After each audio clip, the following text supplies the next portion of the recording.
Good morning students, welcome to new lecture of water supply and sanitary engineering।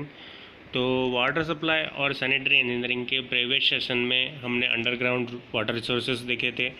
उसमें हमने 4 category में divide किए थे, springs, wells, infiltration wells and infiltration galleries.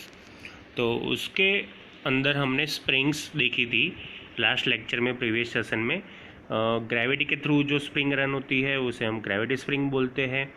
फिर pervious layer, जब दो इम्परवियस लेयर के बीच में सैंडविच हो जाता है और जो आर्टेशियन स्प्रिंग फॉर्म होती है उसे हम आर्टेशियन स्प्रिंग बोलते हैं। और जो नॉर्मली रेनी वाटर जब इम्परवियस लेयर से बाहर निकल जाता है ग्राउंड सरफेस पे, तो ऐसे टाइप की जो स्प्रिंग्स होती है उसे हम सरफेस स्प्रिंग बोलते हैं। ओके, तो ये सब स्प्रिंग्स थी। अब इसके बाद ये लेक्चर में, यानी कि अब जो हमारा ये जो लेक्चर है टुडे का, उसमें हम वेल्स देखेंगे कि वेल्स कौन कौन सी कैटेगरी में डिवाइड होते हैं। ओके, तो हम डायरेक्टली वेल्स पे जाते हैं। तो ये है वेल्स। तो वेल्स जो होता है वो क्या होता है, मैं सबसे पहले ये बता देना चाहता हूँ। तो a water well is a hole or shaft, usually vertical, excavated in the earth for bringing the ground water to the surface। यानी एक होल टाइप का या एक साफ टाइप का होता है, वर्टिकल होल टाइप का और साफ टाइप का होता है वाटर वेल, जो अर्थ के अंदर वाटर है उसे बाहर निकालने के लिए यूज़ होता है। ओके, आपने वेल्स यानी कि जो कुएँ होते हैं वो आपने देखे होंगे कि जो वो वेल्स होते हैं वो वर्टिकल होते हैं और शाफ्ट टाइप के होते हैं, कि जो सरफेस से शुरू करके अंडरग्राउंड वाटर तक जाते हैं। और अंडरग्राउंड वाटर जो निकलता है उसको हम पीने के लिए या किसी और चीज़ के लिए यूज़ कर सकते हैं। ओके, तो ऐसे टाइप के जो कंस्ट्रक्शन होते हैं उसे हम वेल्स बोलते हैं। अब ये जो वर्टिकल शाफ्ट है वो कहाँ तक एक्सक्वेट किए जाती है, यानी कहाँ तक उसे खोदा जाता है, तो जब तक वो इम्परवियस लेयर नहीं आता वाटर का तब तक उसे नीचे एक्सक्वेशन किया जाता है।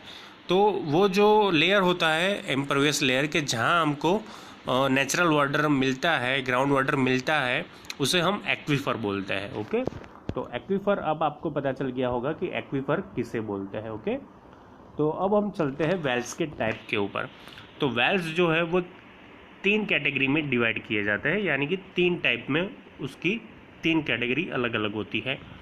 फर्स्ट जो कैटेगरी है वो according to the location of aquifer, यानी एक्वीफर के लोकेशन के ऊपर डिपेंड करते हैं कि कौन कौन सी वेल्स होते हैं, उसे हम शैलो वेल और डीप वेल बोलते हैं। सेकंड जो टाइप है वो हमारा according to condition of flow, यानी कि वेल्स में जो पानी आता है वो किस तरह से फ्लो करते हुए आता है, उसके ऊपर 2 टाइप होते हैं, ग्रेविटी वेल और artesian wells. And according to the type of construction, type of construction के हिसाब से हमारे पास 3 टाइप के वेल अवेलेबल है, dug well, driven well and tube well. Okay, तो हमने ये तीन टाइप देखे कि उसके ऊपर से वाटर कैसे, यानी वेल्स को कैसे डिस्ट्रीब्यूट किया जाता है। अब सबसे पहले देखते हैं शैलो वेल्स। अब शैलो वेल्स यानी कि जिसकी हाइट कम हो। अब उसकी हाइट, यानी हाइट तो हम नहीं बोलेंगे क्योंकि ज़मीन के अंदर हम एक्सक्वेशन कर रहे हैं, इसलिए उसको डेप्थ बोल देंगे। तो जो डेप्थ होती है वो शैलो वेल्स की बिलो 30 मीटर्स होती है और उनका जो सर्कुलर डायमीटर होता है वो 3 to 9 मीटर्स होता है। अब देखो, मैं ये बता देना चाहता हूँ कि वेल्स जो होते हैं इंडिया में जनरली हम सर्कुलर टाइप के वेल्स बनाते हैं। ओके, तो सर्कुलर टाइप्स के वेल जो होते हैं उसका डायमीटर होता है 3 to 9 मीटर शैलो वेल्स के किस्से में। यानी कि हम अगर शैलो वेल कहीं बना रहे हैं तो उसकी डेप्थ होती है वो बिलो 30 मीटर होती है, यानी 30 मीटर तक का ही होता है शैलो वेल हमारा, और उसका जो डायमीटर होता है वो 3 to 9 मीटर होता है। इसमें क्या होता है शैलो वेल में कि जो वाटर बैरिंग स्ट्रेटा का ऊपर का पार्ट होता है, वाटर बैरिंग स्ट्रेटा यानी कि जहाँ पे वाटर हो वो स्ट्राटा, तो उसे टैपिंग करके हम पानी बाहर निकाल देते हैं और उसे हम शैलो वेल्स बोलते हैं। ओके, उसके बाद है डीप वेल्स।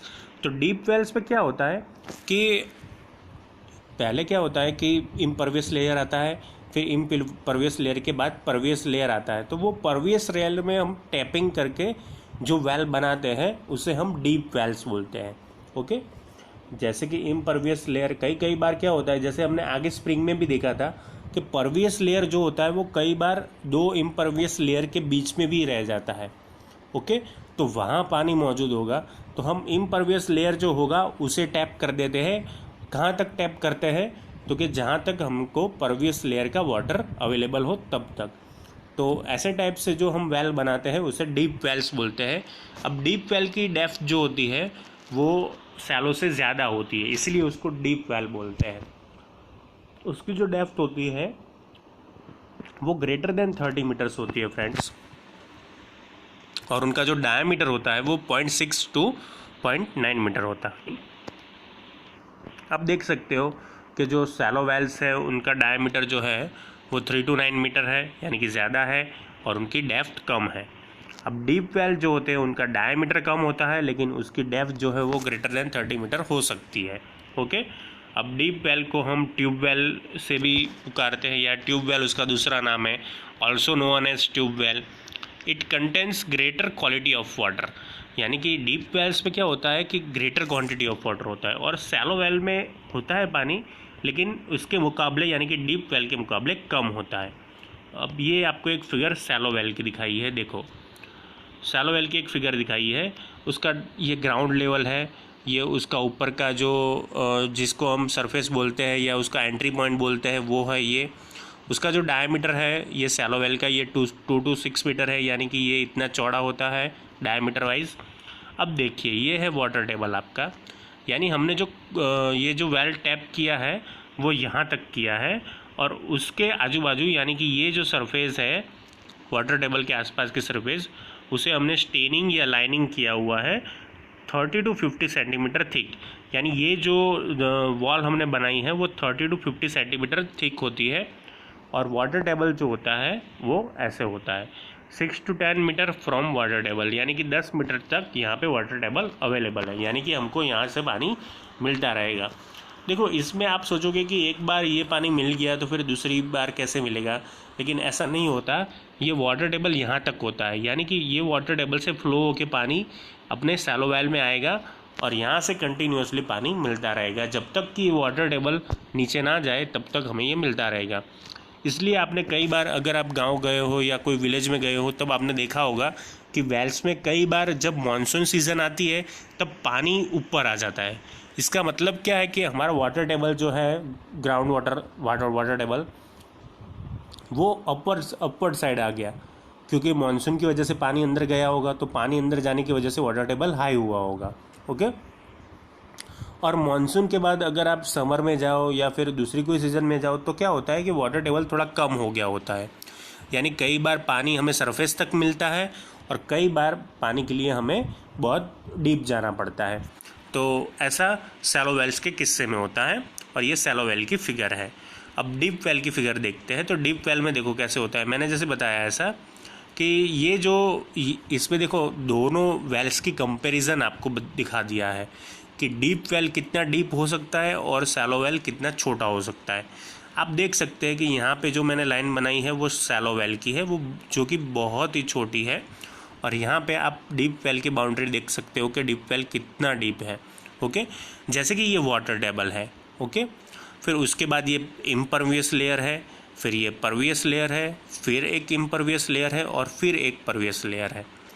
तो शैलो वेल जो है वो खाली वाटर टेबल तक जो है डग किया जाता है, यानी एक्सकर्शन किया जाता है। तो जब ये वाटर टेबल में पानी नहीं होगा तब शैलो वेल में पानी मिलना बंद हो जाएगा। लेकिन डीप वेल हम कहाँ तक एक्सक्वेट करते हैं, तो अर्थ के लास्ट परवियस लेयर तक। यानी देखो सबसे पहले तो यहाँ पानी होगा वो मिलेगा, यहाँ होगा वो भी मिलेगा, और वाटर टेबल में पानी हो तो भी मिलेगा। यानी डीप वेल के किस्से में अर्थ के अंदर जितना भी वाटर अवेलेबल होगा, आपका जो वेल है उसके नीचे जितना भी वाटर अवेलेबल होगा लास्ट परवियस लेयर तक, तब तक आपको पानी मिलना कंटिन्यूसली चालू रहेगा। कंपैरेटिवली शैलो वेल में जब ये वाटर टेबल यहाँ से ख़त्म हो जाएगा तब आपका वेल कोई काम का नहीं रहेगा, यानी कि फिर हमें वाटर टेबल रिचार्ज करना होगा, और वाटर टेबल रिचार्ज करना हमारे हाथ में नहीं होता है, वो नेचर के हाथ में होता है। तो जब नेचुरली रेन वाटर आता है फिर से वाटर टेबल हाई होता है, और वाटर टेबल हाई होने के बाद आपको शैलो वेल से पानी मिलना चालू होगा। उसके कंपैरिजन में डीप वेल में पानी वाटर टेबल में ना हो तो भी आएगा। कहाँ से आएगा? तो कि परवियस लेयर जो है अर्थ के, वहाँ से आपको मिल सकेगा। ओके, तो ये आपको एक खास ध्यान रखना है कि शैलो वेल और डीप वेल में क्या डिफरेंस है और कौन से वेल में ग्रेटर क्वांटिटी ऑफ वाटर मिलता है। तो ग्रेटर क्वांटिटी ऑफ वाटर हमें डीप वेल में ही मिल सकता है फ्रेंड्स। ओके, तो हमने देखा कि शैलो वेल किस टाइप का होता है। इसकी फिगर कई बार आपको शॉर्ट टॉट में पूछते हैं। शैलो वेल और डीप वेल की तो दोनों आपको दिखानी होगी। ओके, तो ये हो गया हमारा according to location of aquifer. Aquifer की लोकेशन क्या है उसके ऊपर से ये शैलो वेल और डीप वेल के टाइप होते हैं। तो दोनों हमने फिगर वाइज देखे। अब हम देखेंगे according to condition of flow gravity wells and artesian wells. तो ग्रेविटी वेल पहले देखते हैं। तो ग्रेविटी वेल में क्या है कि मैंने एक वर्ड बताया था आपको, एक्वीफर। एक्वीफर यानी ग्राउंड, जो ग्राउंड सरफेस है, अर्थ की सरफेस है, उससे अंदर पानी का एक सोर्स और होता है इम्परवियस लेयर के ऊपर। तो वो जो पानी का सोर्स जो होता है उसे हम एक्वीफर बोलते हैं।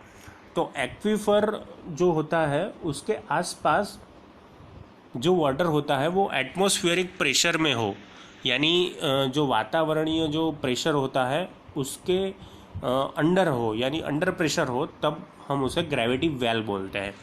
अब ये जो वेल में जो पानी आएगा वो ग्रेविटेशनल फोर्स की इफेक्ट से आएगा, यानी कि वेल्स के आजू बाजू जो एक्वीफर्स हो गए वहाँ से ग्रेविटेशनल फोर्स के हिसाब से पानी आपके वेल तक पहुँचेगा। तो ये जो फ्लो है वो ग्रेविटी के हिसाब से हुआ, ग्रेविटेशनल फोर्स के कारण हुआ, तो उसे हम ग्रेविटी वेल बोलते हैं। ओके, अब आर्टेशियन वेल और प्रेशर वेल, तो उसमें क्या होता है कि जब आपका एक्वीफर होता है कि जो पानी का सोर्स होता है ग्राउंड वाटर का, वो दो इम्परवियस लेयर के बीच में हो, तब क्या होता है कि जो वेल में पानी आता है वो अंडर प्रेशर आता है, बराबर, और जो प्रेशर होता है वो एटमॉस्फेरिक प्रेशर से भी ज़्यादा होता है। क्यों? क्योंकि दो इम्परवियस लेयर के बीच में से ये पानी आ रहा है। इम्परवियस लेयर हो गए तो परवियस लेयर को वो दबाने का ट्राई करेंगे, तो परवियस लेयर में जो वाटर होगा उसके ऊपर प्रेशर एग्जर्ट होगा। उसके ऊपर देखो एटमॉस्फेयर का तो प्रेशर है ही, और उसके अलावा दो इम्परवियस लेयर का प्रेशर लगेगा। यानी जो ये पानी है आर्टेशियन वेल का पानी, उसमें प्रेशर ज़्यादा होता है एटमॉस्फेरिक प्रेशर से भी ज़्यादा, इसलिए ये प्रेशर के थ्रू वाटर फ्लो होता है परवियस लेयर से और अपने जो वेल है उसमें से बाहर निकलता है। तो ऐसे टाइप के जो वेल होते हैं उसे हम आर्टेशियन वेल बोलते हैं, और उसमें प्रेशर ज़्यादा रहता है इसलिए हम उसको प्रेशर वेल्स भी बोलते हैं। ओके, अब आर्टेशियन वेल में कई बार क्या होता है कि प्रेशर ज़्यादा बढ़ जाने से क्या होता है कि पूरा पानी आपके वेल में आएगा और सरफेस के ऊपर एक स्प्रिंग के थ्रू बाहर निकलेगा, यानी कि वो पानी बहुत हाइट तक ऊपर जंप लेता है या बाहर निकलता है, तो उसे हम फ्लोइंग वेल बोलते हैं। देखो ये आपको फिगर दिखाई है आर्टेशियन वेल की। आप देख सकते हो कि यहाँ पे ग्राउंड सरफेस है, यहाँ से पानी ऐसे करके हाई जंप लेता है, यानी कि एक टाइड के फॉर्म में बाहर निकलता है। ऐसा क्यों हुआ? क्योंकि ये इम्परवियस लेयर, ये इम्परवियस लेयर, और बीच में एक ये परवियस एक्वीफर है। तो हमारा पानी यहाँ से ग्रेविटेशनल फोर्स से तो आएगा ही, उसके अलावा उसके ऊपर ये दो इम्परवियस लेयर का प्रेशर लगेगा। तो प्रेशर के कारण क्या होगा, ये जो पानी है ये यहाँ से स्पीड से ऊपर आएगा और ऐसे करके स्प्रिंग के फॉर्म में बाहर निकल जाएगा। ओके, तो ये हमारी हाइड्रोलिक ग्रेडियंट लाइन है कि जहाँ से हम पानी मिल सकते हैं, यानी कि हमें पानी मिल सकता है। तो आर्टेशियन वेल होगा वो आपका ऐसे होगा फॉर्म, और ऐसे जो वेल होते हैं उसे हम फ्लोइंग वेल भी बोलते हैं, क्योंकि उसमें से वाटर फ्लो जो है वो अपने आप बाहर निकल जाता है due to pressure of impervious layers. तो आर्टेशियन स्प्रिंग में आपको यही बात याद रखनी है कि आर्टेशियन स्प्रिंग जो होती है उसमें, यानी आर्टेशियन वेल जो होता है उसमें दो इम्परवियस लेयर। अब इसको आर्टेशियन नाम क्यों दिया? क्योंकि आर्टेशियन स्प्रिंग हमने आगे पढ़ी थी, तो वो क्या था कि दो इम्परवियस लेयर के बीच में एक परवियस लेयर था, तो ऐसा इसमें भी होता है, इस टाइप के वेल में भी, इसलिए हम इसको आर्टेशियन वेल बोलते हैं। ओके। जो ग्रेविटेशनल हमारा यानी कि ग्रेविटी वेल है, उसमें क्या होता है कि जो एक्वीफर में वाटर होता है वो ओनली ग्रेविटेशनल फोर्स के हिसाब से ट्रैवल करता है, यानी कि ट्रैवल करते हुए वो अपने वेल तक आता है और हम वहाँ से पानी ले सकते हैं। लेकिन आर्टेशियन और प्रेशर वेल में क्या होता है कि जो दो इम्परवियस लेयर के बीच में परवियस लेयर होता है, वहाँ से वो प्रेशर भी होता है और ग्रेविटेशनल प्रेशर भी होता है, इसलिए प्रेशर एग्जर्ट ज़्यादा हो जाता है। इसलिए जो हमारा ये आप देख सकते हो यहाँ पे ऐसे स्प्रिंग टाइप फॉर्म होता है और जिसे हम फ्लोइंग वेल बोलते हैं। तो according to condition of flow, आपके वेल में पानी कैसे आ रहा है, कैसे फ्लो करके आ रहा है, उसके अनुसार दो टाइप होते हैं, ग्रेविटी वेल्स और आर्टेशियन वेल्स। दोनों की फिगर मैंने यहाँ क्लियरली दिखाई हुई है। ओके। अब उसके बाद हम देखते हैं according to the type of construction, यानी कि टाइप ऑफ कंस्ट्रक्शन से कितने टाइप के वेल होते हैं। तो एक डग वेल होता है, ड्रिवन वेल होता है और ट्यूब वेल होता है। इसमें से हम पहले देखेंगे ट्यूब वेल कि ट्यूब वेल क्या होता है। तो ट्यूब वेल जो होता है वो जो हमारी अर्थ सरफेस है वहाँ से बहुत अंदर डेप्थ तक हम उसको एक्सकेवेट करके या ड्रिलिंग करके बनाता है ट्यूब वेल। जनरली जो ये ट्यूब वेल्स होते हैं उनका डायमीटर 50 mm to 900 mm तक होता है और उनकी जो डेप्थ होती है वो 50 मीटर to 500 मीटर होती है। अब उसमें से पानी कितना निकलता है, तो 50 लीटर पर सेकेंड एवरेजली निकलता है। जो ट्यूब वेल्स होती है उसमें से पर सेकंड 50 लीटर पानी निकल सकता है और मैक्सिमम 200 लीटर पर सेकंड जितना पानी का जो क्वांटिटी है वो हमें मिल सकता है। ओके। डिपेंड करता है कि अंदर का वाटर टेबल कैसे है, उसके ऊपर डिपेंड करता है, लेकिन एवरेजली 50 लीटर पर सेकंड वाटर तो हमें यहाँ से मिल सकता है ट्यूब वेल में से। ट्यूब वेल का जो डायमीटर है वो खास याद रखना फ्रेंड्स, क्योंकि ट्यूब वेल की शॉर्ट नोट होती है, वो GTO वाले कई बार पूछ लेते हैं। उसका जो डायमीटर होता है वो 50 mm to 900 mm होता है और उसकी जो डेप्थ होती है वो 50 mm to 500 mm होती है। उसमें से यानी कि ट्यूब वेल्स में से 50 लीटर पर सेकंड जितना एवरेज क्वांटिटी ऑफ वाटर निकल सकता है और मैक्सिमम 200 लीटर तक हम जा सकते हैं, 200 लीटर पर सेकंड तक। देखो इसमें क्या ड्रिलिंग किया जाता है अर्थ सरफेस का, तो इसलिए सबसे पहले हमें जहाँ पे ये वेल बनाना है वहाँ की अर्थ सरफेस का स्ट्रेटा एनालिसिस करना पड़ता है। ओके। तो स्ट्रेटा एनालिसिस यहाँ पे किया जाता है। तो आप यहाँ फिगर में देख सकते हैं कि ऐसे एक ट्यूब वेल बनाया जाता है। ये जो देख सकते हैं कि आप यहाँ पे अलग अलग स्टर्स जो है यानी कि स्ट्रेटा है। देखो यहाँ पे पानी है, ये एक स्ट्रेटा है, इसमें ब्लाइंड पाइप और पाइप विथआउट परपोरेशन लगाया जाता है। वाटर बेयरिंग स्ट्रेटम होता है, हार्ड स्ट्रेटम होता है, स्टेनर पाइप लगाई जाती है और वाटर टेबल होता है। तो ये देखो मैं पहले ऊपर से बताता हूँ कि ये आपकी ग्राउंड सरफेस है और ये पूरा का पूरा आपका ट्यूब वेल है। यानी इसमें क्या होता है कि पाइप को ज़मीन में उतारा जाता है, कोई एक पाइप को ज़मीन में ऐसे उतारा जाता है और ज़मीन के पूरे लेयरों को चीरते हुए लास्ट इम्परवियस लेयर तक हम पहुंच जाते हैं और वहाँ पे ऐसा एक कंक्रीट का प्लग बनाते हैं, यानी कि यहाँ से पानी रिस कर बाहर ना चला जाए या कोई दूसरे लेयर में ना चला जाए, इसलिए हम इसे ऐसे कंक्रीट प्लग बनाते हैं और आजू बाजू में ऐसी दो छोटी दीवार या वॉल बोल सकते हैं वो हम कंस्ट्रक्ट करते हैं। ओके। तो ये सब लेयर में से जो भी पानी आएगा वो ट्यूब वेल में आएगा और बाय मीन्स ऑफ पंप हम उसे बाहर खींच सकते हैं। ओके। तो ये पूरा अपना ट्यूब वेल हो गया कि ट्यूब वेल कैसे कंस्ट्रक्ट किया जाता है और कैसा इनका वर्क होता है। फिर से मैं बता दूं कि ये जो ट्यूब वेल्स है वो ड्रिलिंग करके बहुत ही डेप्थ तक ड्रिलिंग करके प्रोड्यूस होते हैं यानी कंस्ट्रक्ट होते हैं। एवरेजली उनका जो डायमीटर होता है वो 50 mm to 900 mm होता है और उनकी जो डेप्थ होती है वो 50 मीटर to 500 मीटर तक होती है। 50 मीटर to 500 मीटर खास याद रखना। जो उसका डायमीटर आप देख सकते हो कि वो mm में है। अब देखो 900 mm यानी 9 सेंटीमीटर जितना हुआ, तो यानी कि एक पाइप के फॉर्म में ही होता है ट्यूब वेल, इसलिए इसको हम ट्यूब वेल बोलते हैं, क्योंकि एक पाइप ही पूरी ज़मीन में उतारा जाती है। पहले हम अर्थ का ड्रिल करते हैं, यानी कि उसमें ड्रिलिंग करते हैं, फिर उसके बाद हम पाइप अंदर डालते हैं, और जब तक पानी मिल सके हम वहाँ से पंपिंग करके पानी बाहर लाते हैं ग्राउंड सरफेस पे। तो ये हो गया आपका ट्यूब वेल। बाकी के जो डग और ड्रिवन वेल है वो आपको इजीली पता है कि डग और ड्रिवन में इजीली आपको पानी निकाल सकते हैं। कोई भी अर्थ सरफेस में अगर आपको पता हो कि हाँ यहाँ वाटर टेबल है, तो वहाँ आप एक्सक्वेशन करके या ड्रिवन करके वेल बना सकते हैं। ओके, तो ये हो गया आपका according to the type of construction dug well, driven well and tube well. तो आज हमने पूरे लेक्चर में वेल्स देखा कि वेल्स को कैसे डिवाइड किया जाता है अलग अलग पार्ट में।